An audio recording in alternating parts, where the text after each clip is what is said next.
আমি তো গত এক সপ্তাহ ধরে ওনাকে একই স্ক্রিনশট দেখিয়ে দেখিয়ে সবজি নিয়ে নিয়েছি, উনি তো বুঝতেই পারে না। যদি উনি কোনোদিন টের পেয়ে যায় তখন? এরকমটা কারোর সাথে করা উচিত না। আরে আমি কিছুই খারাপ করিনি, যেখানে টাকা বাঁচানোর সুযোগ পাও সেখানে টাকা বাঁচিয়ে নেওয়া উচিত। এটাকে টাকা বাঁচানো বলে না, এটাকে চুরি করা বলে। আরে যা খুশি হোক, এখন চলো তো তুমি। আচ্ছা আচ্ছা ঠিক আছে, আমি ফাইলটা দেখে পাঠিয়ে দিচ্ছি।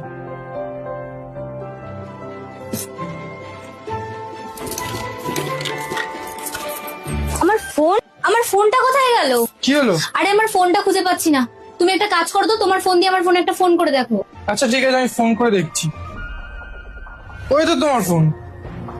আরে এই ফোনটা না, কিছুদিন আগে যে এই ফোনটা কিনলাম ওইটা। ও ওই ফোনটা? আচ্ছা ঠিক আছে, আমি এখনই ফোন করছি। কি হলো? আরে ফোনটা তো সুইচ অফ বলছে। আরে ফোনটাতে তো চার্জই ছিল না। আচ্ছা তুমি টেনশন করো না, আমি এখনই গিয়ে দেখে আসছি।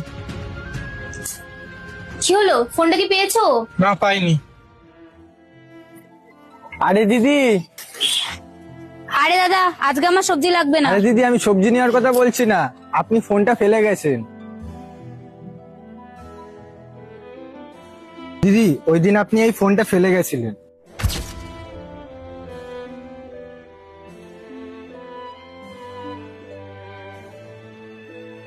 সেদিন আমি আপনাকে অনেক খোঁজ করেছিলাম, কিন্তু আপনাকে আমি দেখতে পাইনি। তারপরে ফোনটা আমি আমার কাছেই রেখে দিয়েছিলাম, ভেবেছিলাম আপনি যেদিন আসবেন সেদিনই দিয়ে দেবো। এই নিন ফোনটা। আচ্ছা দাদা, এই ফোনটা তো আপনি নিজের কাছে রেখে দিতে পারতেন। আরে দাদা, যে জিনিসটা আমার না, আমি নিজের কাছে কি করে রাখবো?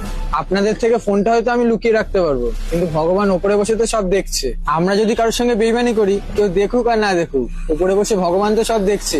তার থেকে আমি কিভাবে লুকাবো? আচ্ছা দিদি, পরে আবার কিছু লাগলে আসবেন। দাদা এখনই দিন, 1 কেজি টমেটো দিন আর 2টো বাঁধাকপি দিয়ে দিন। দিদি ঠিক আছে, এক্ষুনি দিচ্ছি। এই সবজিটা তুমি ধরো, আমি পেমেন্টটা করে দিচ্ছি।